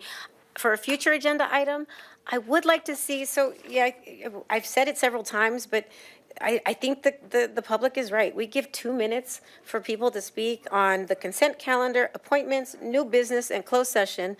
Today, on our consent calendar, we had 12 items. That's just the consent calendar, not to mention appointments, new business, and closed session.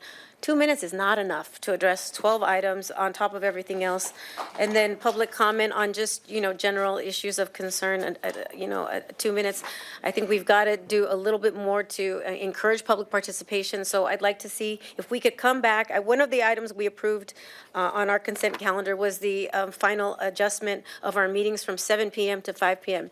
That already moved through, but I would like to also, in addition to increasing the amount of time that our public can comment on the various segments of our agenda, I'd like to revisit the opportunity for the public to participate remotely and to provide other means within which the public can communicate their concerns on our various items. So if we can bring all of that back as sort of maybe just how we conduct our meetings as one a holistic item, I'd like to see that at some point in the future. Thank you. All right, thank you. Ms. Bettencourt? Okay, she spotty reception, so we'll go to Mr. Olson. No, I don't have much. I took a little notes during some of the comments that I just want to address a couple of the things that were said. The sales tax, 11.25, the highest in the state, highest in the nation. You're absolutely right. That is a burden on our community. To the city's defense, in a sales tax of 11.25, cities are authorized 2. So of the 11.25, cities get 2. So I understand your concern that we're the first line of defense, but to be that first line of defense, we have to say, we're giving up ours, let the state and the county have theirs, and in the meantime, how do we fix potholes in streets and do these things that we have? Because we get 6% of 1% of property tax. That's nothing. Sales tax are cities' lifelines, and it's unfortunate for us because we don't have other options. The state and the county do, who take up a majority of that percentage. So it's right, and it's a tough situation to be in, but it's the situation that we're in because we're a victim of the county we're in, we're a victim of the state we're in. We're not getting that whole thing. In fact, PD was created to try to fight county measures. The hope was theirs would fail because of the fight. It did not happen. Theirs passed, our passed, and here we are. And I get the concern, but I also hope that you see our concern, the city's concern of being able to provide services. The super commute.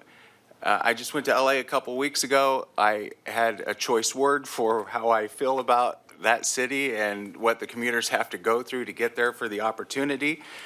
I did write a letter to our state representatives that stood there with the Secretary of Transportation advocating for the federal government to pull back $4 billion already committed to this state. I don't care what you think about high-speed rail. It is a thought or an idea or an option on how to deal with some of these congestive issues. The state doesn't allow us to expand the freeways. So I wrote a letter to Mr. Lackey, who stood there with the Transportation Secretary demanding money be pulled from the state, be pulled from our community. Who would do that? Give us ideas. We can't expand the freeway. We can't build alternative transportations. What do you want us to do, state of California? You are really putting us in a bind in a lot of ways. And I sense your frustration. We're just as frustrated, and it might be unprofessional for me to portray how frustrated we are. But I don't care because it is what it is. We are struggling. I understand that. My family struggles. I want an opportunity to work here. I want to send my child to a safe school. I don't want them to see graffiti or trash or homelessness or anything else that's putting this damper on us. We all want the same thing, and it's how we get there. And I'm open to any other conversations or alternatives to what you think that we're doing wrong. But we do care about you. That's the whole reason I'm doing this. If I didn't care about this city, I wouldn't be doing it for little to no pay to get emails and people telling us all the horrible things we do and never once hear about any positive things we do. This isn't really a rewarding job in that sense. I'm just going to stop. I feel your frustration. And so let's do more town halls. Let's do whatever we can to have these conversations, because I refuse to sit here and be the bad guy, because we are trying. We are trying, and we are restrained. There's a lot of restraint, and I want to be able to articulate the restraints that we have. So I don't know what the point of all that was, other than I'm mad too. Thank you, Ms. Rosen. Ms. Betancourt, can you hear us? Are you available? Item 11? Can you hear me? Yes, yes, we can. Please. I just want to say that I too agree with the idea of us having more town hall meetings. My last one went great. I have another one scheduled coming up in June. I just think we need to work, once we have our meetings scheduled, we need to find a better way to push the information out to the public so that they're aware of when our meetings are and that they can attend. So, thank you. Very good. Yeah, I agree with things that are being said here. A couple of things that I want to comment on. One, on Friday, I was downtown on a special meeting on the Executive Committee on Homelessness, which I sit on. Representatives from the city of LA, the county of Los Angeles, including Supervisor Barger sits there, Supervisor Horvath, Mayor Bass, representatives from Redondo Beach, Monrovia, and Palmdale, and a representative from the governor. And that's a very frustrating situation there because Measure A was passed. Measure A was passed to replace Measure H, which had existed from 2017 forward, that raised billions of dollars, which was the main accomplishment of that is that we actually tripled the number of homeless in the county of Los Angeles. And because of that, we had an opportunity to pass Measure PD because we can use the money directly here that is being raised here for those kind of things. The county of Los Angeles, in my mind, and the city of Los Angeles, and I brought this point up on Friday, that the smaller cities, the councils of governments from around the county are all frustrated with the fact that the majority of the money goes to central LA for the homeless problem there. And I'm not minimizing the homeless problem there because it is horrendous and it is a travesty on human life and suffering that is going on. But we send down millions of dollars under Measure H every year and we get a trickle of money back. Under Measure PD and Measure AV, we get to keep the money and we have local control over that. Yes, I know it's a burden on our taxpayers, and it is a significant burden. I don't disagree at all. But we've got to get local control so that we can deal with the issues like the graffiti.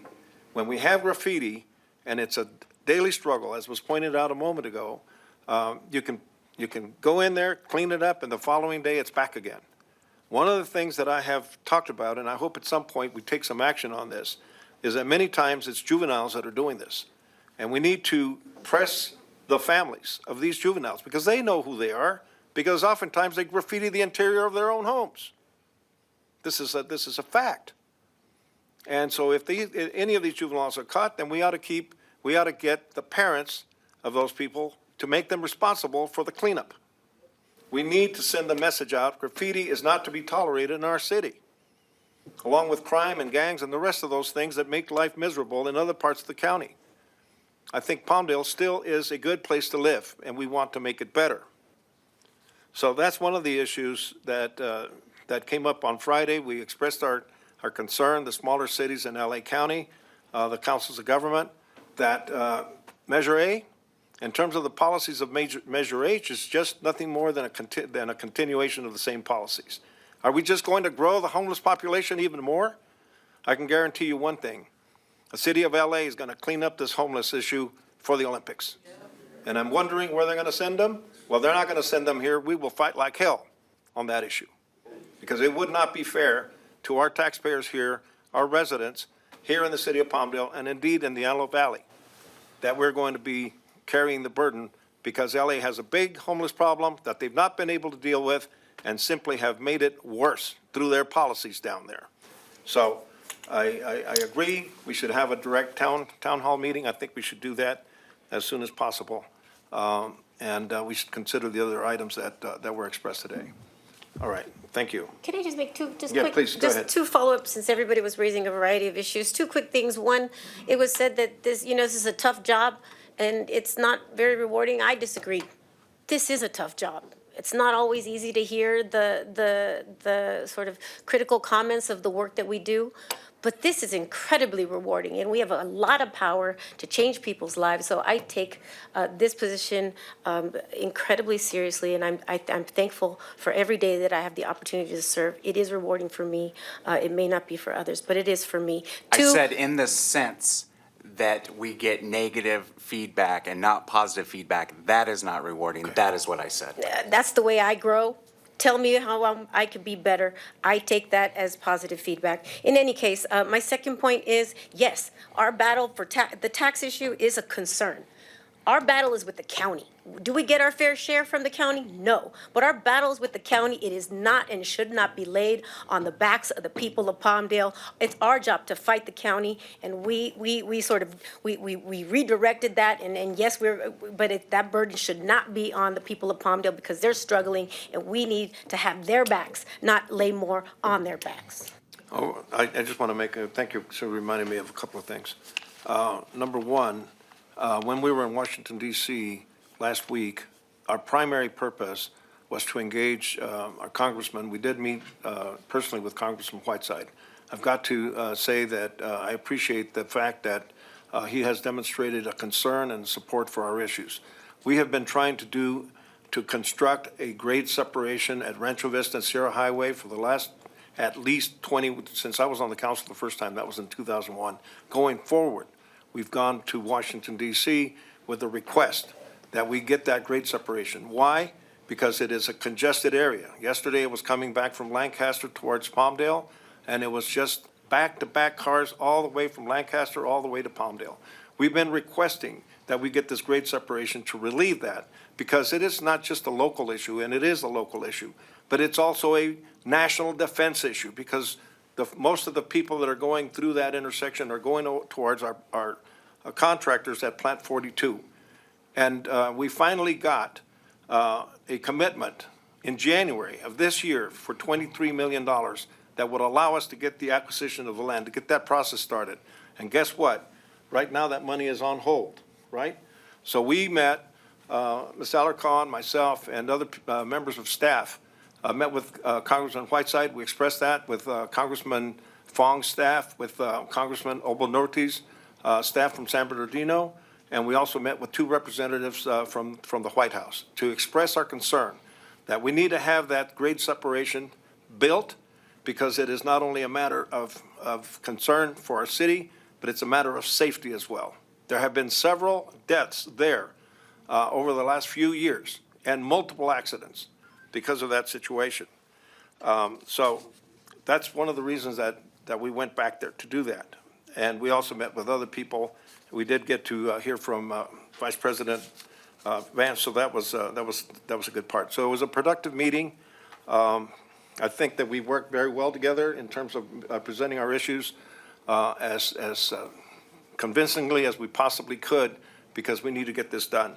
So we also talked about the Little Rock Dam, doing the recreation facility up there. The revitalization of Little Rock Dam. We talked about, I think the Sheriff's Department mentioned the importance of our flock system. We talked about increasing our investment in our flock system. We talked about the Center for Transportation and Technology Excellence, the jobs that's going to deliver, the 114,000 jobs, mortgage-paying jobs that we're talking about, that will dovetail the housing boom that we're expecting.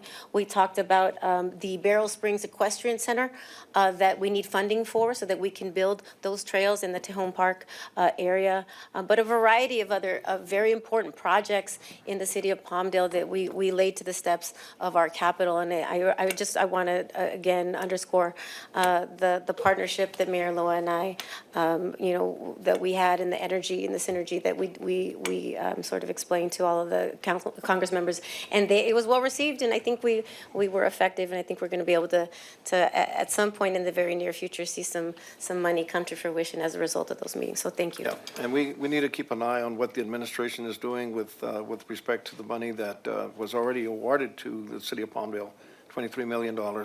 Keep a close eye on that, so that as soon as that money is released, which I'm expecting, I think we were told that it would be released, that we get that signed off and get that money flowing in this direction as soon as possible. So it is a matter of taxes. We have some daunting challenges, but we're working to work with them as much as possible. And yeah, we will meet with you in a town hall. All right.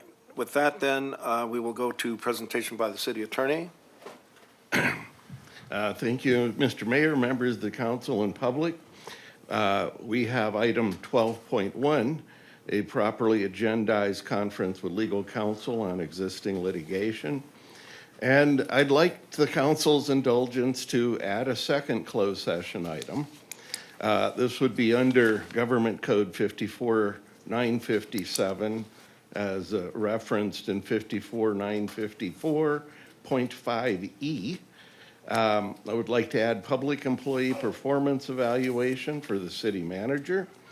The supporting rationale to add it, yesterday and today, my office and staff completed an identification of some operational issues that require prompt review by everybody, including the council.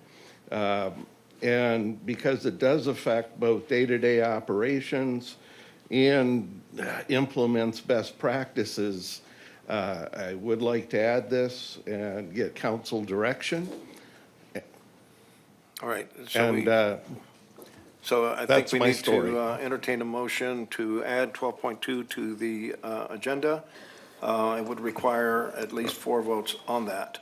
Do you have a motion or a question? So I will be happy to move to, because I think that the matters that we're going to consider are very important, but I would like to ask for council support to add this to this agenda, but to properly agendize it for the next council meeting, because I think a public review of the city manager's position is of grave importance to everybody in our city, and had they known, they might have been able to offer commentary on their thoughts thus far as to her performance. So we can add it tonight to address immediate issues, but I think it'd be appropriate to add it to our immediately following meeting as a properly agendized item. And to that, we fully support you on that. Okay, so that's a motion. Is there a second? I'll second that motion. Okay, is there any further discussion on this issue? Ms. Betancourt, do you have any issue or question? No. Okay, very good. We'll call for the question then. Voice vote? Mayor Loa? Yes. Mayor Pro Tem Bettencourt? Yes? Council members Bishop? Yes. Olson? Yes. And Alarcon? Yes. Okay, so you have 5 votes on Motion that. passes unanimously. All right, so we will, We can now recess to closed session and do our business. very good. We'll see you there.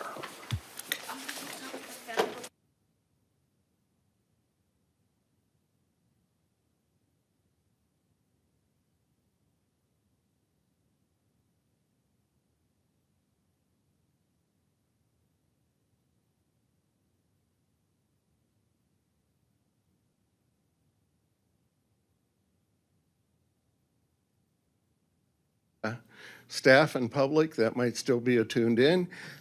We gave the council an update as to both items, but no reportable actions were taken. Back to you, sir. And our next meeting is Our next meeting is on the 1st of April. April 1st? Okay. Yes. That's kind of an auspicious day, isn't it? Yeah, it sure is. All right. Very good. Thank you, everybody, for attending.